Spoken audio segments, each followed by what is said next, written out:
بسم اللہ الرحمن الرحیم۔ شروع اللہ کے نام سے جو بڑا مہربان نہایت رحم کرنے والا ہے۔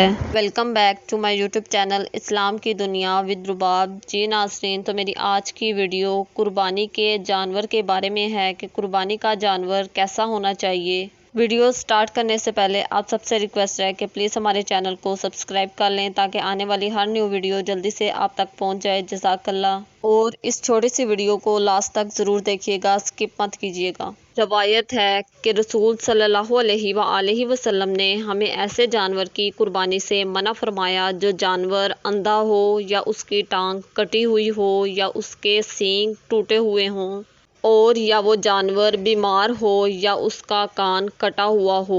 یہ بہت ہی غلط بات ہے۔ قرآن پاک میں اس بات سے منع فرمایا ہے کہ تم کو نیکی کا مقام اس وقت تک حاصل نہیں ہو سکتا جب تک وہ چیز اللہ کی راہ میں خرچ نہ کرو جو تمہیں سب سے زیادہ محبوب ہو۔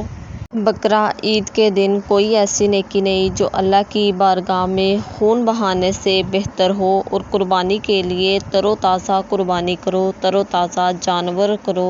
چلتے ہیں اب اپنی ویڈیو کے مین حصے کی طرف کہ قربانی کا جانور کیسا ہونا چاہیے اور قربانی کے جانور کی عمر کتنی ہونی چاہیے۔ قربانی کے جانور 3 اقسام کے ہوتے ہیں: گائے، بکرا، اونٹ۔ اسی طرح گائے میں بھینس آ جاتی ہے اور بکرے میں بکری اور دمبا بھی آتا ہے۔ قربانی کے لیے اونٹ کی عمر کم از کم 5 سال ہونا لازمی ہے، اور گائے کی قربانی کرنے کے لیے اس کی عمر کم از کم 2 سال ہونا لازمی شرط ہے، اور بکرے کے لیے کم از کم 1 سال کا ہونا لازمی ہے۔ لیکن اس کے ساتھ ایک صورت یہ بھی ہے، اگر کوئی دمبا 6 ماہ کا ہے لیکن وہ دیکھنے میں 1 سال کا لگتا ہے، یعنی وہ بہت صحت مند ہے، طاقتور ہے، تو تب بھی اس صورت میں قربانی جائز ہے۔